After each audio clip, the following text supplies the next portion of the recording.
It's 6 a.m., and I'm on my personal dock, coffee mug in hand, when the sound of sirens shatters the morning quiet. Three police cruisers race down my driveway in Willowbrook Estates. The president of the HOA is gesturing toward me as if I'm public enemy number one, yelling that I am fishing illegally on community property.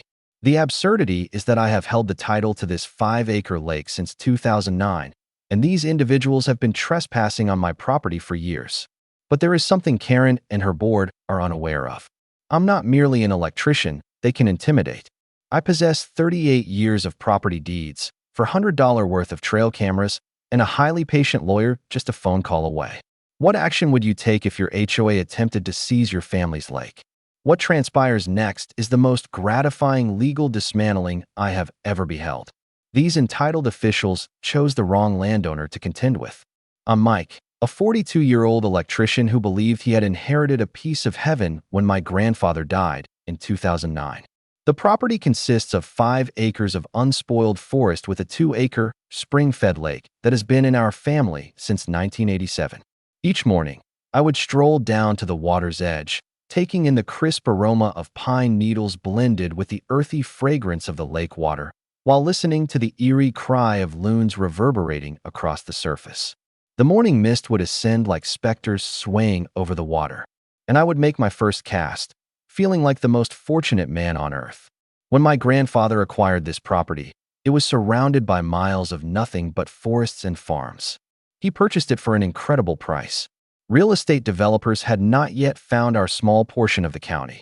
The lake was populated with largemouth bass and bluegill, sustained by natural springs that ensured the water remained clean and cold throughout the year. I possessed the original deed, the survey markers, and 38 years of property tax receipts. At no point was ownership ever contested. But paradise often has a way of drawing in serpents. From 2012 to 2015, the luxury housing development known as Willowbrook Estates began to materialize like fungi after a downpour.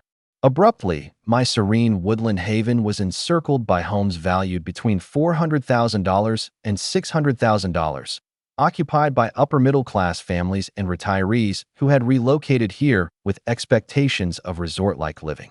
Many of these new residents glanced at my lake and presumed it was part of their property deal. The initial signs of conflict emerged in 2018. They began as courteous inquiries. Could their children fish from my dock? Would it be all right if they brought their kayaks over during the weekends? I am not an unreasonable person. I responded, certainly, from time to time, but please check with me beforehand. Just common decency, correct? Following that, the grievances began. Anonymous reports were made to the county regarding mosquito issues from standing water.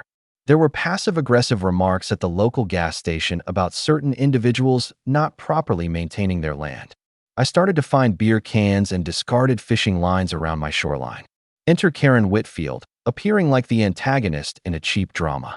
Karen relocated from California in 2019.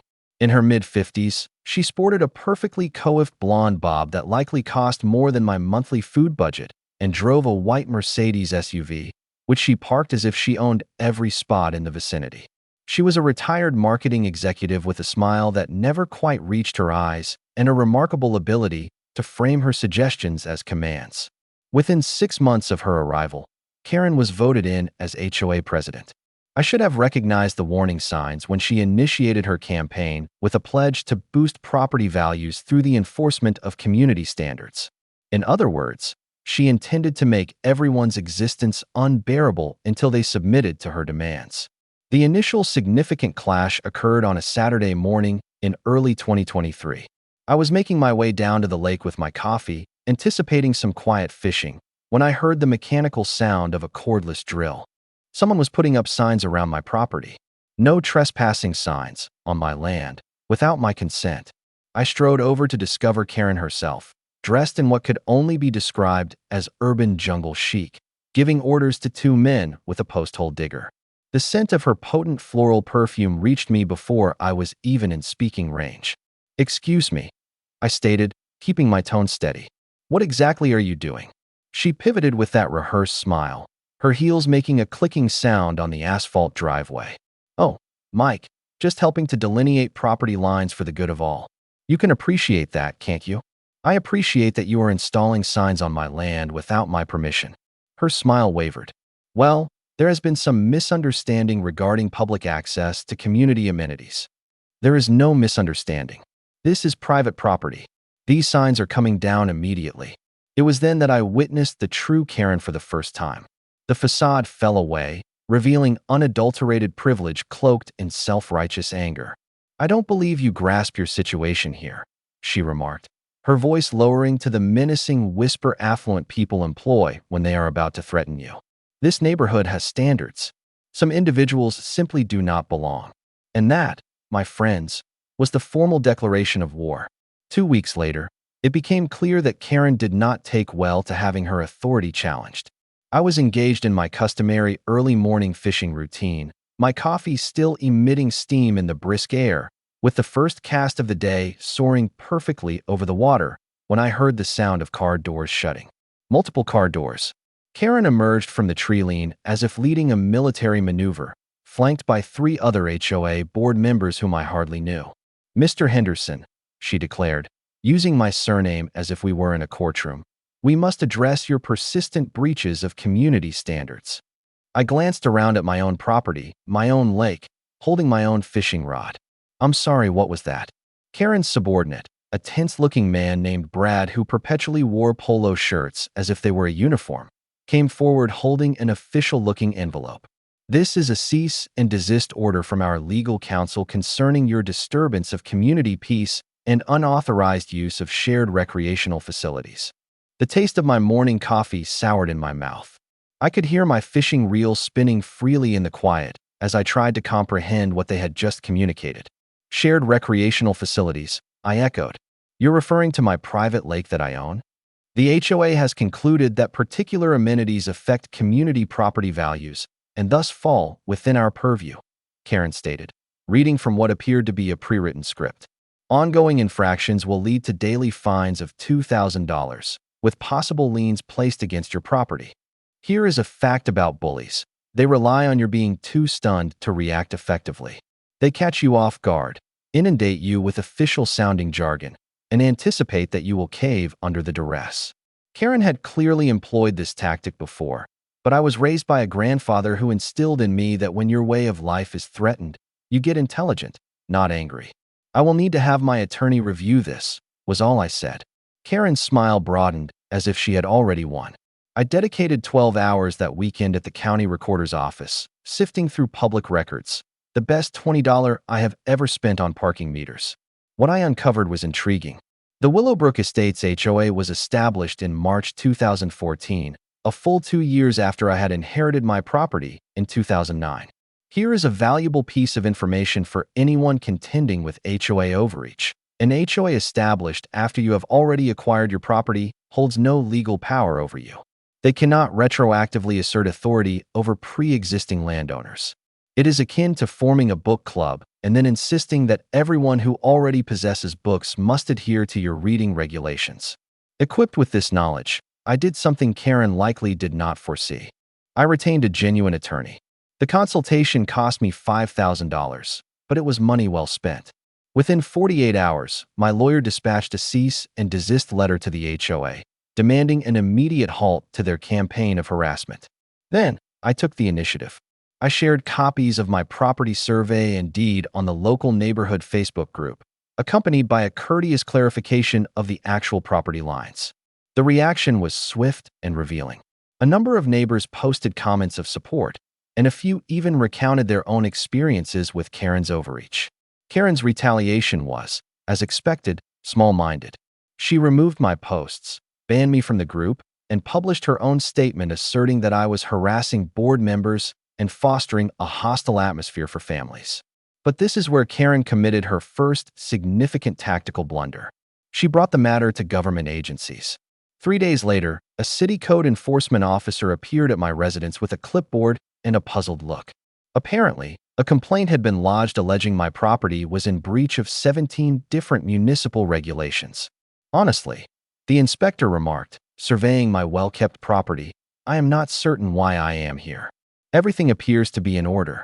Someone alleged you were operating an illegal campground. Did they say who lodged the complaint? He consulted his paperwork. It states here, concerned neighbor, but just between us, the majority of our anonymous complaints originate from the same phone number. He cast a glance toward the subdivision and shook his head. Some folks have an excess of free time. The inspection lasted 20 minutes. 0 violations were identified. The inspector even praised the construction of my dock. However, Karen was not finished. That evening, I received a call from Jim Martinez, my neighbor residing closest to the subdivision. Jim, a retired high school teacher and a salt-of-the-earth individual, had been observing this situation with increasing unease. "Mike," he said, "I believe you ought to know what Karen is saying in the board meetings." "What is it now?" "She's telling people you made physical threats against her. She claims she's fearful of walking her dog past your property." I could feel my blood pressure rising. "Jim, I have never so much as raised my voice to that woman. I'm aware of that, and you're aware of that, but she has some people frightened. The thing is, there are others who are growing tired of her power plays. You are not her sole target." As I ended the call, I grasped that this issue was larger than just my lake. Karen was establishing a pattern of intimidation, and I was simply her most recent endeavor. It was time to begin documenting everything. It seemed Karen had concluded that if one government body wouldn't assist her, she would approach them all. The subsequent month resembled a game of bureaucratic whack-a-mole. First, there was another visit from code enforcement, this time armed with a list of 23 alleged violations that Karen had conveniently supplied. The list covered everything from improper dock construction to unauthorized clearing of vegetation.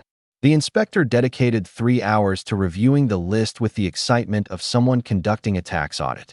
"Ma'am," he eventually said to me, "whoever submitted this complaint either has extremely poor vision or a highly vivid imagination. Your property is more pristine than most city parks." Next came the state wildlife department. It appeared someone had accused me of conducting commercial fishing operations on my private lake.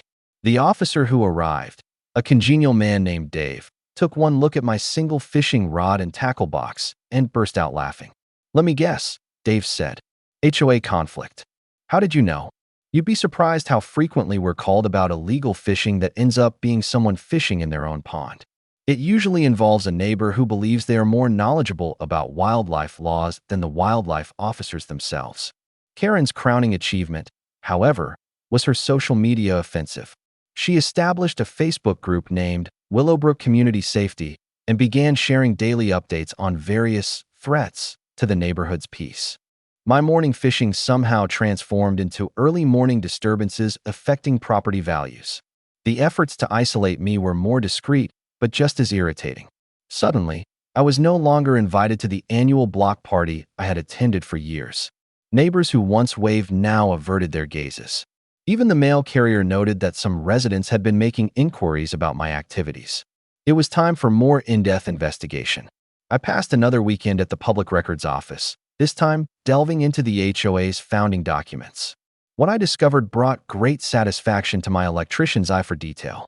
The original 2014 HOA incorporation documents explicitly excluded my property from its boundaries. However, an amendment had been filed in 2019 that, as if by magic, extended their authority to encompass my land. Now, here is another piece of valuable knowledge. Property cannot be incorporated into an HOA without the owner's written consent. They cannot simply vote you in, as if you were joining a club. It is analogous to your neighbor declaring that your garage is now under the jurisdiction of their homeowners association. Entirely unlawful, yet people attempt it because most are unfamiliar with the law. I brought this new information directly to my lawyer, who immediately became alert, like a hunting dog picking up a scent. "Mike," he said, "this is fraudulent. They have been functioning under a false claim of jurisdiction for 4 years. We can not only compel them to cease, but we can also pursue legal action against them for harassment under color of law." The attorney dispatched another letter, this one with considerably more bite, threatening legal action for fraudulent boundary assertions and demanding an immediate halt to all enforcement measures against my property. The HOA board folded more quickly than a house of cards in a strong wind. At their subsequent meeting, they voted to temporarily halt all enforcement actions pending a review of jurisdictional matters. Reports indicated Karen was livid, but I believed I had secured a victory. A grave error. Never misjudge a narcissist who has been publicly humiliated. Karen changed her approach from quasi-legal harassment to direct personal assaults. She began to challenge my family's history at neighborhood events, making sharp remarks about individuals who failed to grasp community values and openly questioning if certain residents were genuinely a good fit for Willowbrook. The scent of diesel fumes and the sound of gravel crunching under tires signaled her next move. I was in the process of changing a light fixture on my front porch when Karen's Mercedes entered my driveway, trailed by a police car. My stomach sank. What had she done this time?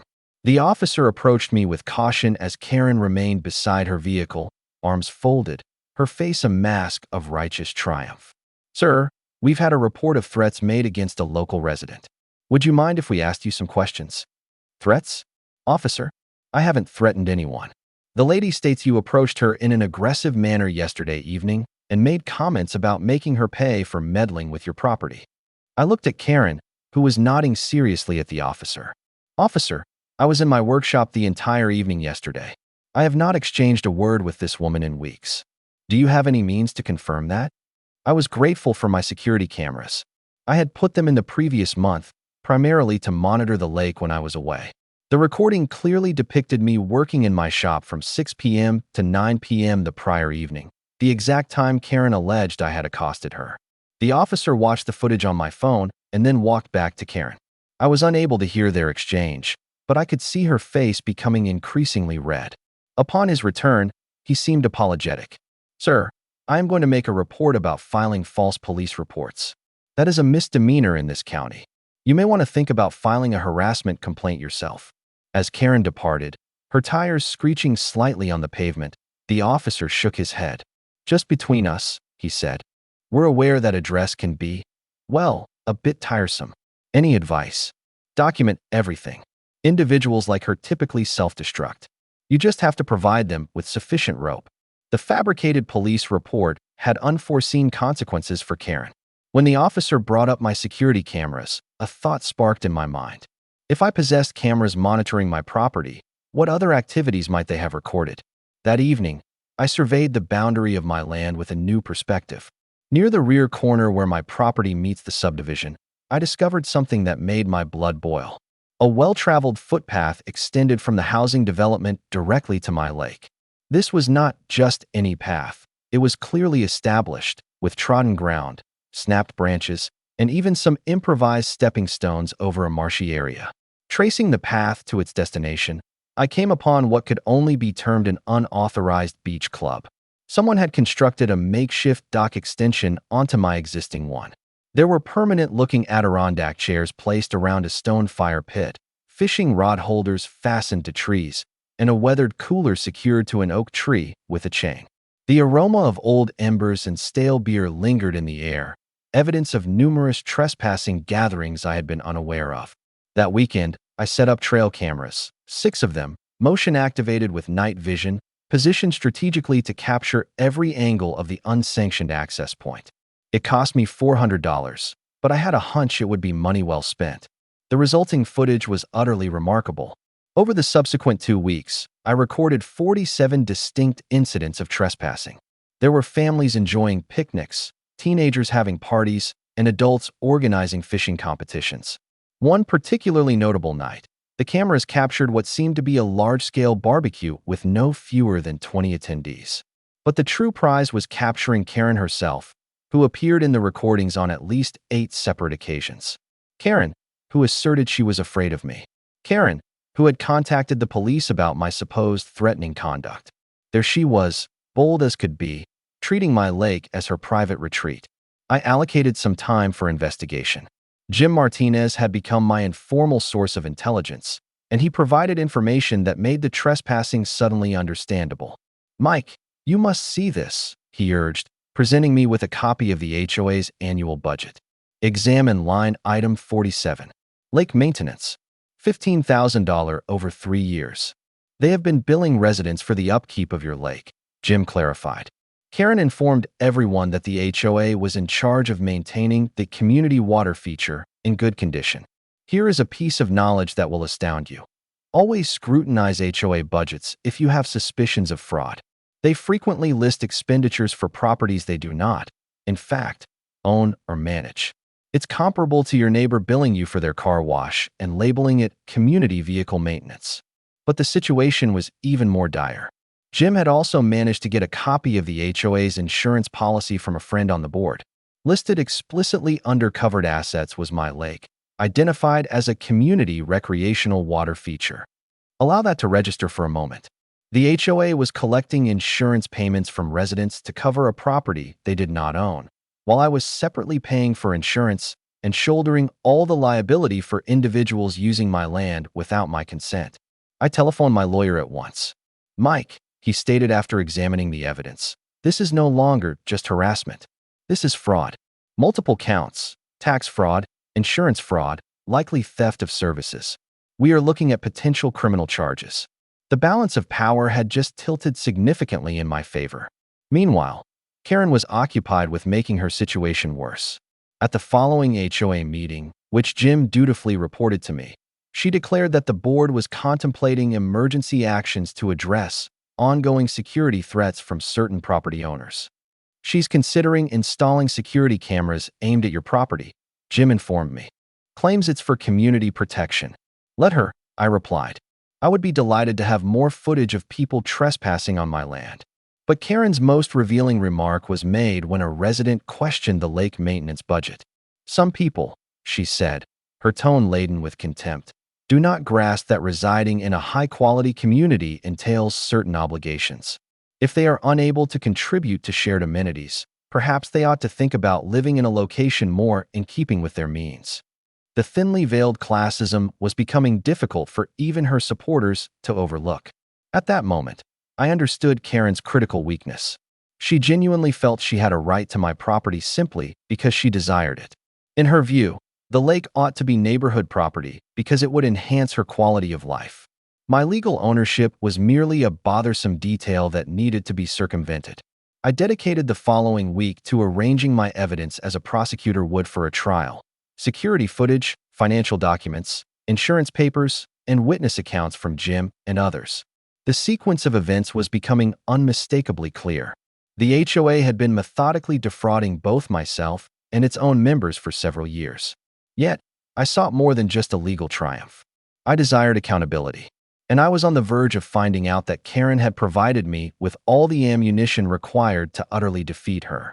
The game-changing letter came by mail on a Tuesday morning, appearing as ordinary government mail. I was going through the typical stack of bills and promotional flyers when I noticed an envelope from the county assessor's office concerning a property tax assessment appeal review. Strange. I had not submitted any appeals. My property taxes were fair, and I had never encountered problems with the assessment. Upon opening the letter, it felt as though I had been struck in the stomach. The Willowbrook Estates HOA was named as a co-applicant, seeking a decrease in my property's assessed value on the grounds of shared recreational facilities, reducing individual property tax burden. They were asserting partial ownership of my lake for tax-related purposes. I went directly to the assessor's office, the letter held tightly in my hand like a piece of criminal evidence, which, as it happened, it essentially was. "Ma'am," I inquired of the clerk, "could you clarify how another party can submit tax appeals for property they do not own?" She accessed my file on her computer, her brow furrowed as she looked at the screen. "This is highly irregular. Based on this application, the HOA asserts that it maintains and insures the water feature, thereby making it eligible for partial tax relief under the shared amenity clauses. They do not own, maintain, or insure anything on my property. Do you possess documents that verify your sole ownership?" I placed my deed firmly on her counter. "It has been owned by my family since 1987. There has never been shared ownership." Her frown grew more pronounced. "Sir, if this application includes false statements, that constitutes tax fraud. We will have to launch an investigation into this right away." Tax fraud. The word struck me with the force of lightning. I returned home in a haze, but my mind was working at high speed. If Karen was audacious enough to engage in tax fraud, what other falsehoods might she be perpetrating? I dedicated the remainder of the day to comparing every document I could locate. The insurance finding was even more maddening. I contacted my homeowner's insurance provider and posed a direct question. If another person's insurance policy includes my property as covered, what are the legal implications? Well, The agent responded, "Either an error has been made, or someone is committing insurance fraud. You cannot insure property that you do not legally own." That's akin to me purchasing a life insurance policy on a random person. And if someone has been gathering premiums from people to cover a property they don't own, that would be theft, pure and simple. The extent of Karen's deception was astonishing. She was not merely harassing me.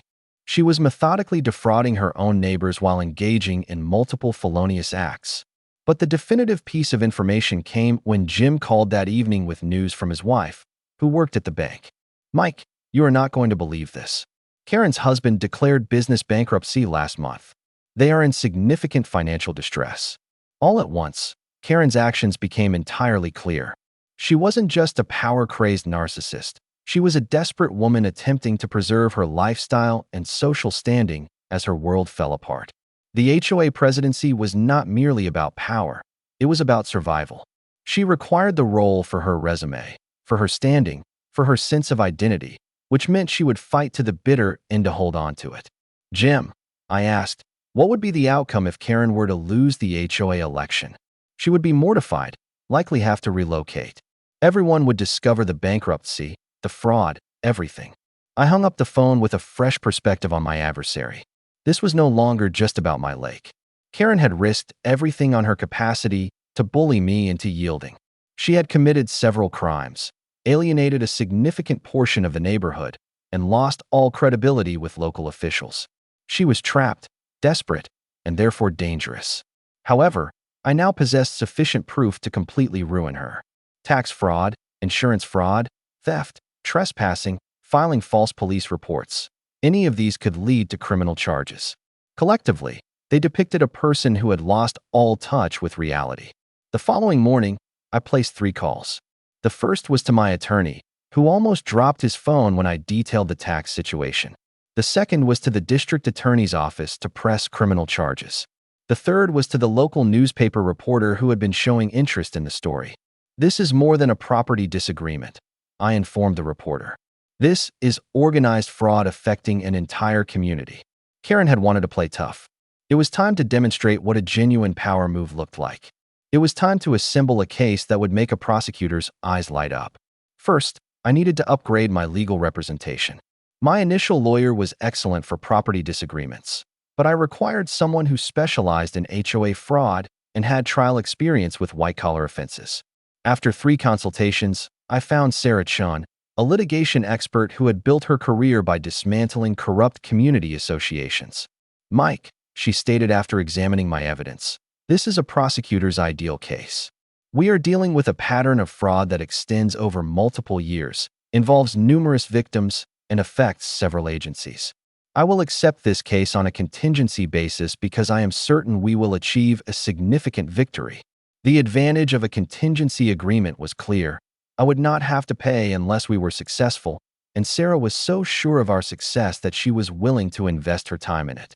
The next step was compiling professional evidence. Sarah suggested a forensic accountant to scrutinize the HOA's financial statements, all of which were publicly accessible and had been diligently gathered by Jim. The accountant's initial findings were damning. $47,000 in dubious expenditures over 4 years, which included the lake maintenance fraud, unapproved legal costs, and what looked like personal spending masked as community management expenses. But we needed more than just financial documents. I retained a professional land surveyor to produce an updated, court-admissible survey of my property lines. This set me back $8,000. But here is an essential piece of knowledge. Professional surveys are invaluable when contesting property disagreements. They constitute legally admissible proof that has greater authority than any HOA map or informal neighborly understanding. Never rely on amateur boundary delineations when your property rights are on the line. Concurrently, Jim was establishing our community information network. It turned out that Karen's tyrannical rule had made more adversaries than supporters. 6 other homeowners were discreetly recording their own tales of harassment, and a retired accountant, Mrs. Patterson, offered to assist in reviewing the HOA's financial records. Karen attempted to fine me $5,000 for having a mailbox of the wrong color. Mrs. Patterson shared with me. When I requested to see the rule she was referencing, she replied, Community standards do not have to be in writing. It was then I realized she was improvising as she went. The trail camera footage was yielding priceless material. Beyond the trespassing videos, I had recorded Karen herself on what seemed to be reconnaissance missions around my land, at times equipped with a measuring tape. One especially amusing video showed her attempting to shift one of my survey markers, seemingly oblivious to the fact that tampering with property boundaries is a felony. I enhanced my camera setup with night vision and installed 2 additional cameras to cover previously unmonitored areas. The objective was not merely to record, but to amass such a large quantity of evidence that any denial would be futile. Sarah put me in touch with an investigative journalist from the county newspaper who focused on local corruption cases. Lisa Martinez, who was not related to Jim, had been following HOA abuse incidents throughout the area and was excited to find such a thoroughly documented case. This case has all the key elements, Lisa noted: fraud, abuse of authority, targeting of working-class families, and elderly victims. Additionally, you have concrete evidence, not just allegations. When can we arrange interviews with your neighbors? The criminal filings were moving along more quickly than anticipated. The district attorney's office appointed an investigator who appeared genuinely enthusiastic about the case. It seemed that white-collar crime within suburban community associations was an increasing issue, and they had been searching for a strong case to establish a legal precedent. We have tax fraud, insurance fraud, filing false police reports, and theft of services, Detective Rodriguez detailed. Additionally, there's harassment and possibly extortion, depending on our interpretation of the fine threats. Your documentation is outstanding. Most people don't think to keep everything as you have. The insurance probe was also advancing. Karen's insurance provider was displeased to learn they had been collecting premiums on false grounds. They had initiated a fraud investigation and were contemplating their own criminal referrals. All the elements were aligning for a multi-pronged assault. The strategy was elegantly straightforward: simultaneous legal, criminal, and media pressure that would render denial or concealment impossible. I spent my evenings arranging evidence files, constructing timelines, and coordinating with our expanding group of supporters. The scent of printer ink and the rustle of paper became my evening routine. But beneath the administrative work, I felt a sensation I hadn't known for months: true confidence. Karen believed she was contending with someone she could bully. Instead, she had challenged someone who knew that documentation, persistence, and methodical planning always triumph over emotional outbursts. The community was beginning to oppose her as well. News of the financial discrepancies was spreading, and several homeowners were posing sharp questions during HOA meetings. Karen's base of support was deteriorating. It was time for the final stage, allowing Karen to bring about her own downfall while the cameras recorded everything. Karen's desperation revealed itself in ways I could never have foreseen. The initial indication appeared on a Monday morning when I found that my dock had been vandalized during the night. Someone had used a crowbar on the decking and severed my fishing line storage. My tackle box, which I had foolishly left outdoors, was missing entirely. Approximately $2,000 worth of lures and gear that had belonged to my grandfather. The smell of newly splintered wood mingling with the lake water narrated the tale of the recent damage. And my trail cameras had recorded every moment in vivid high definition. The video showed 2 teenagers I did not know carrying out the act around 2 a.m. But the ultimate prize was the wide-angle shot that captured Karen's white Mercedes parked on the nearby road, engine on, lights off. Amateurish, remarked Detective Rodriguez when I presented the footage to him. Conspiracy to commit vandalism, plus employing minors to carry out crimes. She is truly aiming to collect the full set of felonies. However, Karen was not finished. Over the subsequent 2 weeks, I was flooded with a series of anonymous complaints directed to every conceivable government department. Code enforcement received allegations of unpermitted constructions and environmental threats. The health department was informed of standing water creating mosquito breeding grounds. Someone even contacted the fire marshal, asserting that I was keeping flammable substances near a body of water. The most imaginative complaint was sent to the state environmental agency, alleging that my fishing activities were interfering with the nesting of endangered waterfowl. The biologist who arrived to look into the matter was genuinely impressed by my lake's ecological health. Whoever lodged this complaint has little knowledge of local wildlife, she informed me. You possess one of the most robust small lake ecosystems I have encountered in years. Continue your current practices. Karen's social media efforts escalated into a full-scale assault on my character. Fabricated reviews began to appear on my business's website, asserting that I was untrustworthy and unfriendly to clients. Someone even made a fake Facebook profile using an old photograph from my company's site and began posting provocative comments on the pages of local businesses. But her masterpiece of folly occurred when she attempted to turn my own clients against me.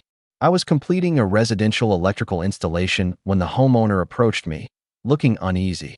"Mike, I have to ask you something. A person called me yesterday, claiming you are being investigated for fraud. They advised me to be cautious about paying you." "Who was the caller?" "They didn't give a name. They claimed to be from the Community Safety Committee, but the caller ID displayed a local number. That evening, I traced the number. It was registered to Karen's home phone. This is where Karen made a crucial tactical mistake. She targeted my means of earning a living. Until that moment, the conflict had been about property and principles, but attacking my company, that was a declaration of war. Sarah Chun was practically drooling when I informed her of the business interference. "Tortious interference with business relationships," she declared. "That leads to substantial monetary damages. We can now file a lawsuit for lost earnings, harm to reputation, and emotional suffering." Karen has just escalated a property disagreement into a six-figure legal battle. The true amusement began when Karen chose to be inventive with the authorities. I was in my kitchen replacing outlet covers when I heard the now familiar sound of several vehicles in my driveway. This time, it wasn't merely the police. It was the police, paramedics, and a fire engine. "Sir, we got a 911 call about a person experiencing a medical emergency at this location," the paramedic stated. The caller reported that an elderly gentleman had collapsed and was not breathing. "I am the only one here, and as you can observe, I am perfectly fine. Making false emergency calls is a felony," the police officer said sternly. "This is the third such call this month from your neighborhood. Someone is attempting to monopolize emergency services." The 911 tapes, which were made public after the investigation, were priceless. Karen's voice was distinctly recognizable on two of the three calls, despite her efforts to alter it. She had reported a heart attack, a potential drowning, and gunfire at my address. Each false emergency call constituted a separate felony charge. Karen's piece de resistance was her bribery attempt. I was retrieving my mail when she materialized like a dark omen, striding up my driveway with the assurance of someone who believed they held all the advantages. "Mike," she began, "I believe we can settle this matter like reasonable adults." I kept my phone recording in my pocket, a practice I had adopted since the false police report. "I'm all ears. The HOA is willing to give you $25,000 in cash, along with exclusive fishing rights for your family, in return for your assistance in settling our boundary dispute." Assistance meaning what, precisely? You drop your complaints. We establish a formal shared use agreement for the lake, and it's a win-win for everyone. "And if I decline?" Her smile grew menacing. "Well, these legal disputes can get very costly and very public. Small business owners cannot handle that level of scrutiny." I captured the entire exchange on my recording. Attempted bribery, extortion, and threats, all in Karen's own words. The beautiful irony was that Karen believed she was providing me an escape route when, in fact, she was handing me the final piece of evidence needed for her downfall. Karen's last ploy was so preposterous, it bordered on the absurd, had it not posed a potential threat to my property and well-being. 2 days following her unsuccessful bribery attempt, I received a formal-looking letter from the city's Environmental Health Department. A complaint had been lodged asserting that my lake was polluted with hazardous materials, creating a major public health hazard for the adjacent community. The complaint was specific, technical, and entirely false. It alleged that chemical tests had shown high concentrations of petroleum byproducts and heavy metals in the water, supposedly originating from my electrical equipment being stored too near the water's edge. When the environmental officer came, he was accompanied by a complete hazmat crew and seemed prepared to designate my land a Superfund site. "Sir, we will have to sample every part of this water," he stated, dressing in protective gear as if he were about to enter Chernobyl. "If these pollution levels are confirmed, we will have to declare the property condemned right away." My heart sank. A finding of contamination could not only wipe out my property's value, but also leave me bankrupt from the cleanup expenses. But one thing about genuine environmental experts is that they are thorough. After 30 minutes of sampling, the officer began to look perplexed. "This is some of the most pristine natural water I have ever sampled," he remarked, removing his protective equipment. Whoever submitted this complaint either provided fraudulent test results or fabricated the data entirely. Fake test results? The complaint contained a lab report purportedly from Acutist Environmental. I contacted them earlier today. They have no record of your property. They have never sampled water from this location. Fabricating government documents is a federal offense. Yet Karen had not finished with her self-destruction. In that same week, she tried to orchestrate a boycott of any local establishment that did business with me. She designed leaflets asserting that I was being investigated for environmental offenses and was a danger to the community's welfare. The leaflets were handed out to every business in the area, featuring my picture and a caution that associating with dangerous individuals enables community harm. The reaction from the local business community was immediate and united. They identified it as harassment and discarded the leaflets. A number of store owners got in touch with me personally to offer their support and provide me with copies of Karen's unhinged proclamation. "Mike," said Tom from the hardware store, "in 30 years of operation, I have never witnessed anything so bizarre. She is making herself appear completely unhinged." However, Karen's magnum opus of self-sabotage arrived when she opted to present her case on social media through a public video. Jim Martinez forwarded me the link with the note, "You need to watch this. She has completely lost her mind." The video was a 20-minute diatribe uploaded to the neighborhood Facebook group, shot in Karen's own living room with lighting that cast her as a villain from a horror film. She asserted that I was involved in a plot to lower property values and that my lake was a cover for illegal activities. The conspiracy theory grew more elaborate as the video went on.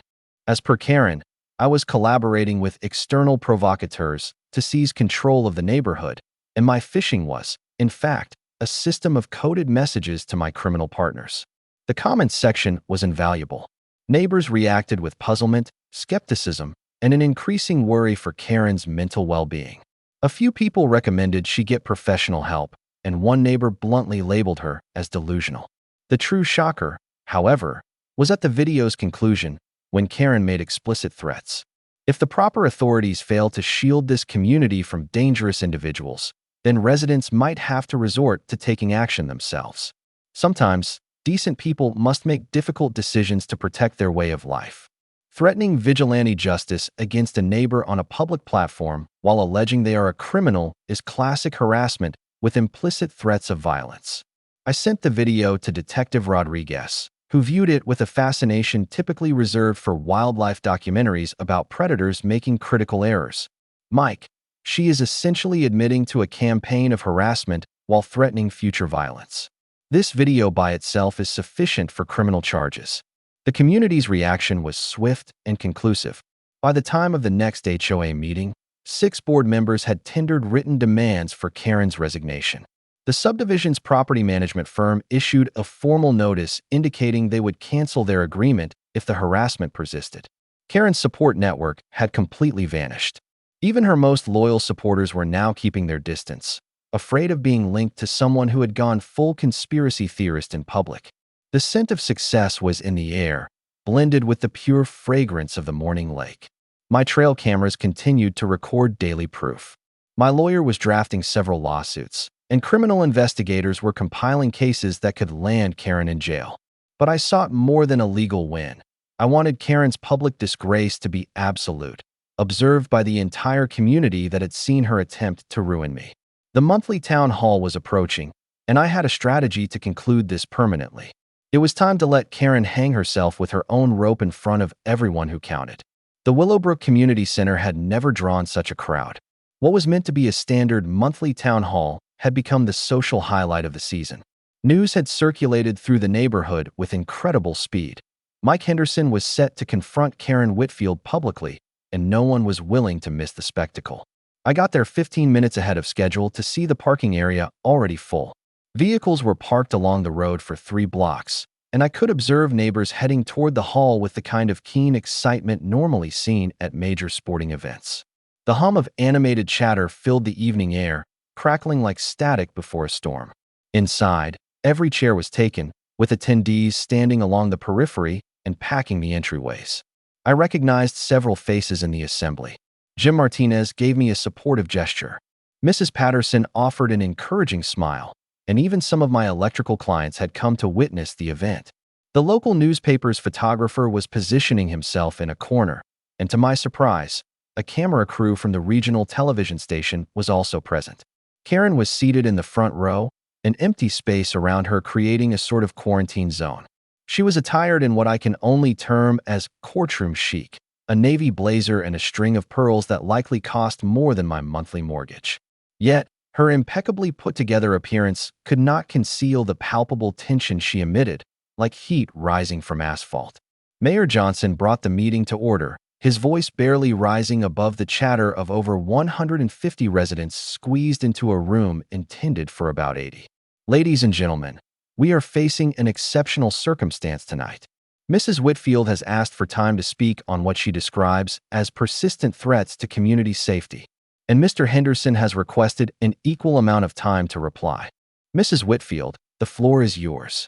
Karen rose with the self-assurance of someone who still thought she could shape the story. Her heels clicked on the linoleum as she neared the podium, and I caught a trace of that overpowering floral scent that had become her hallmark. Thank you, Mayor Johnson. I am present this evening because our community is confronting a grave danger to our security, our property values, and our very way of life. She began a pre-written speech about dangerous individuals who flout community norms and employ bullying tactics against law-abiding families. According to Karen, I was a composite of everything from an environmental threat to a criminal genius directing some kind of lake-based enterprise. The crowd's response was swift and clear. A wave of eye rolls, head shakes, and poorly hidden snickers moved through the room.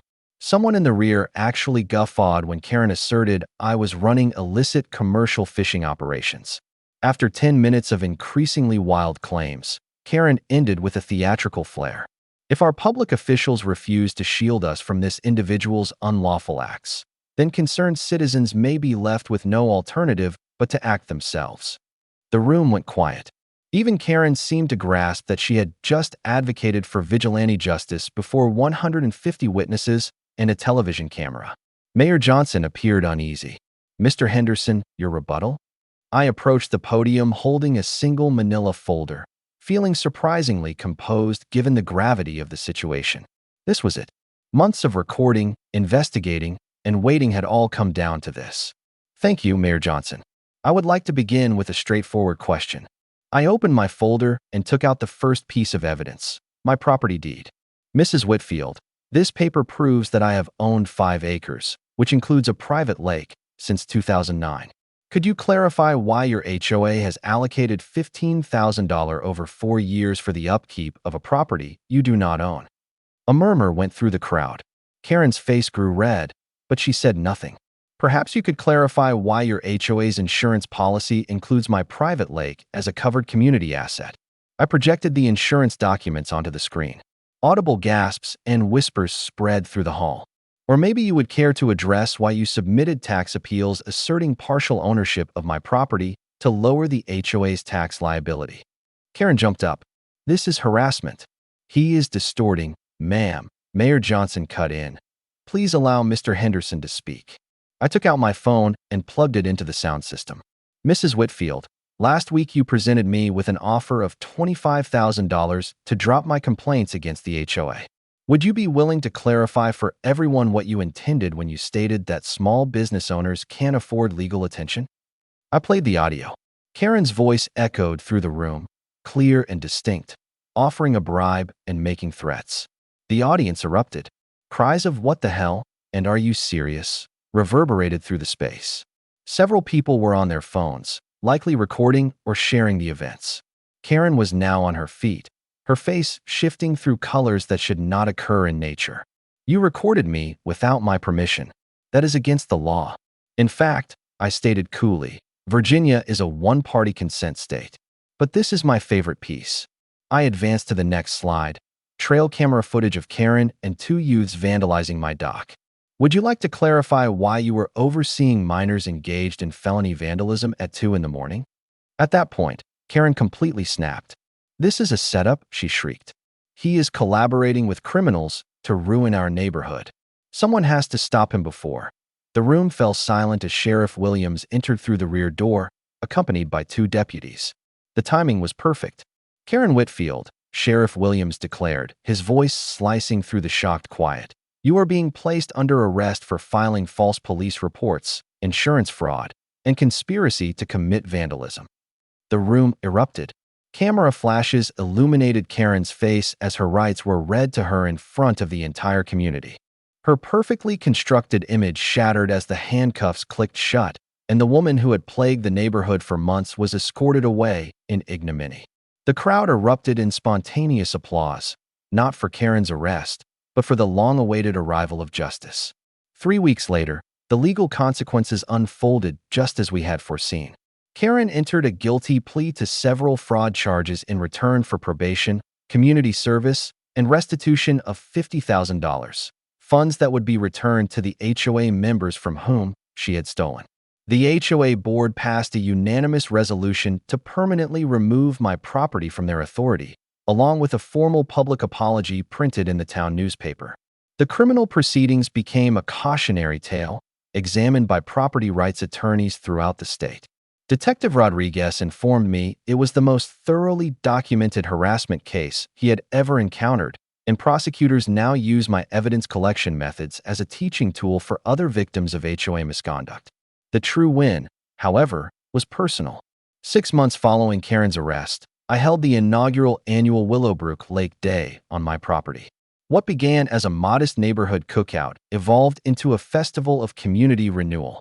Families came with picnic cloths and lawn chairs. Children were taught to fish with gear provided by local sporting goods shops, and the aroma of sizzling burgers mingled with the clean fragrance of the lake on a flawless summer evening.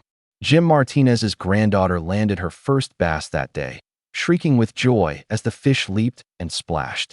Mrs. Patterson contributed her homemade potato salad and entertained everyone with tales of her financial investigation into Karen's misdeeds. Even Mayor Johnson made an appearance to extend his official gratitude for my role in bringing transparency and accountability back to local governance. The very lake that had been a point of contention transformed into a beacon of what a community can achieve when decent people confront bullies. I collaborated with the state wildlife department to launch an educational initiative that teaches children about lake ecology and conservation. Every Saturday morning, young families convene at my dock for complimentary fishing instruction and environmental learning. The initiative has gained such traction that 3 nearby counties have approached me for assistance in establishing their own similar programs. My electrical company flourished beyond what I had ever imagined. The media attention attracted clients from all over the area, and my reputation for systematic problem-solving became well known. I now have 2 apprentices and a backlog of major projects. Perhaps the most gratifying result was seeing the HOA evolve under fresh leadership. They instituted transparent financial practices, routine audits, and a firm stance against punitive enforcement. Property values notably rose after Karen's exit, and the neighborhood cultivated a true sense of community that had been unattainable during her oppressive tenure. A year on, I find myself on my dock at dawn, coffee steaming in the crisp morning air, listening to the familiar cry of loons over the water. The sound of children's laughter drifts from the bank, where families are gathering for our weekly conservation session. A light wind brings the scent of pine and the promise of another ideal day. Karen left town soon after her sentencing, and no one regrets her absence. The neighborhood has blossomed into the place it was always meant to be, where families uplift one another rather than tear each other down. I've been contacted by 3 other communities for assistance in their battles against HOA corruption. It appears Karen was not an isolated case, but rather a local manifestation of a widespread issue. I have become a de facto advisor for victims of property rights violations, sharing the documentation methods and legal tactics that proved successful for me. Next week, I am scheduled to speak before the state legislature regarding proposed changes to HOA oversight regulations. It's remarkable how confronting a single neighborhood bully has evolved into a statewide advocacy effort. Justice, it turns out, can be as satisfying as a perfect cup of coffee on a tranquil morning by the lake, surrounded by friends who understand that resisting corruption is always a worthy fight.